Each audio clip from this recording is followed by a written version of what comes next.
سلام بچه ها، چطورین؟ خوبین؟ میخوام براتون یه داستان بگم از داستایوفسکی از سال 1867، یعنی یه چیزی هلوهوش 150-60 سال پیش. من خودم اونجا بودم، دیدم این مسئله رو ها که میخوام براتون تعریف کنم. حالا جریان از چه قراره؟ این داستایوفسکی با زنش آنا میرن سوئیس. یه روز همینطور قدم زنان داشتن توی سوئیس قدم میزدن که میرسن به موزه بازل. میگن آقا خب بریم موزه هم یه نگاهی بکنیم دیگه، پول داشتن بالاخره، خیر و برکت، رفتن داخل موزه.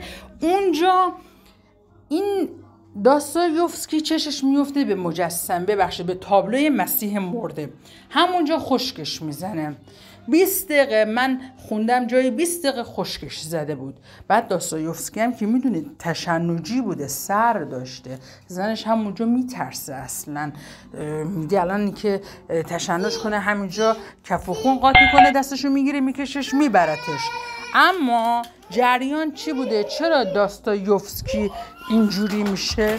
داستایوفسکی وقتی که اون تابلو رو میبینه حالش گرفته میشه.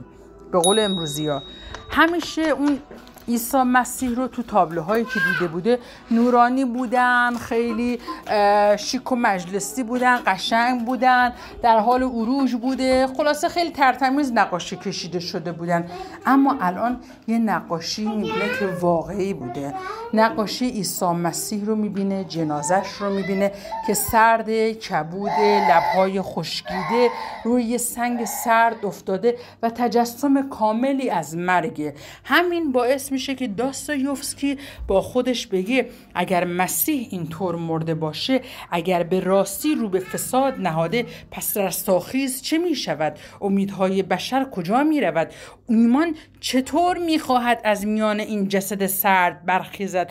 از این حرفا برا خودش میگه. حالا باور کن اگه یکی از دوستای من اونجا بود و میزد تو دهن داستایوفسکی، گفت داستا دهن تو ببند، الکی قضیه رو بزرگش نکن، یه تابلو دیدی تمامش کن بزنیم بیرون.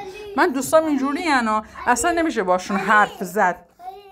حالا داستایوفسکی تحولات که بهش دست میده هیچی، میاد دو تا داستان هم سر همین قضیه میده بیرون. یکی داستان ابله رو میده بیرون، یکی داستان برادران کارامازوف رو میده بیرون.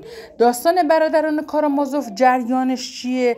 برادران کارامازوف جریانشون میده یه شخصی که خیلی پاکدامن بوده، قدیس بوده، تو این داستانه وجود داره. این شخص میمیره، مریداش جنازه رو بالا سر جنازه بودن، انتظار داشتن که آقا این جنازه مثلا یه معجزه اتفاق بیفته، حالا یه چیزی بشه، یه قضیه ماورایی پیش بیاد. میبینن نه بابا، جنازه حتی زودتر و سریعتر از حالت عادی هم فاسد میشه. بعد دیگه اینا خودشونو میبازن، میگن آقا ما این همه مثلا داریم خودمونو میکشیم، ایمانی هست، رستاخیزی هست، از این حرفا. از اون طرف داستان ابله یا هم آیدیت جریانش چیه؟ جریانش اینه که در واقع خودش رو قرار میده تو همون جریان و توی قالب یه نقش دیگه. یک شخصی میاد این تابلوه رو میبینه و بعدش میگه اگر